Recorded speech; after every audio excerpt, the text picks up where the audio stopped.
Отново бе овладяно гражданското недоволство след 2013 година. Телевизорът на ДС модераторите победи отново. И отново България отива на избори. Те отново ще бъдат спечелени от партиите на статуквото. Задават се референдуми за отказ от еврото и за смяна на парламентарната република с президентска. Продължаваме промяната и да, България нямат шансове да спечелят изборите. Вероятно ще има някакво правителство на експертите, което в следващите години ще усвоява милиардите от Европейския съюз. После ще бъде подменен Гешев с Пешев.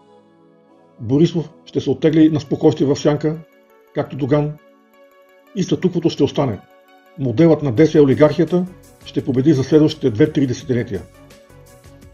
Защо България не може да разруши този порочен модел? Намираме се в уникална историческа ситуация.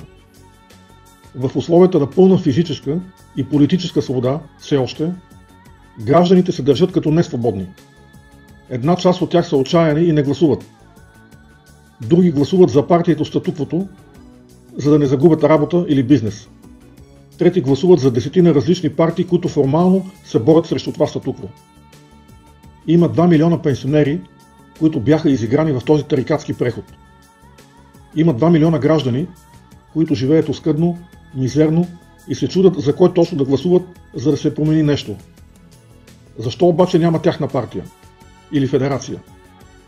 Всички те са недоволни, но не могат по абсолютно никакъв начин да се обединят.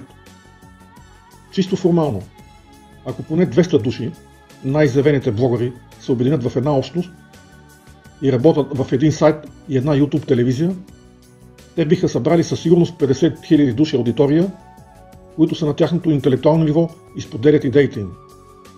А ако всички те направят минимални дарения, ще могат да си позволят необходимата материална база и финанси за изграждане на национални структури и да влязат без проблем в голямата политика.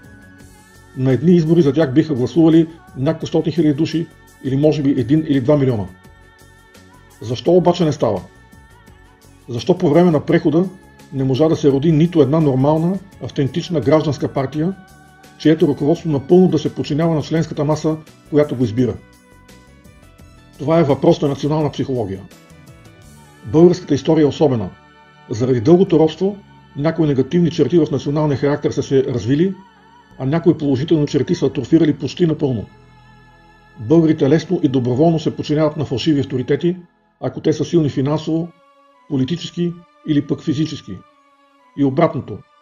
Българите трудно участват на доброволна основа в колектив от себеподобни, трудно приемат полезна обществена кауза, ако нямат някаква конкретна полза за себе си, колкото и да е полезна и правилна идеята. Като прибавим и грандиозното сбъркано его на интелигенцията, аз, а не той или уния, това обяснява неспособността на недоволните милиони граждани от прехода да се обединят под каквато и да е форма. Не случайно в родната история най-важните събития са организирани и проведени от авантюристи.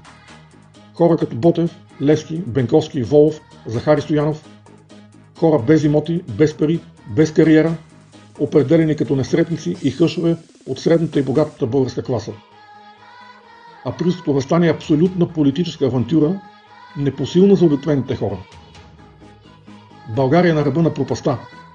Нацията дефрагментирана, хората са обезверени, интелигенцията разединена, както винаги. Какъв е изходът тогава?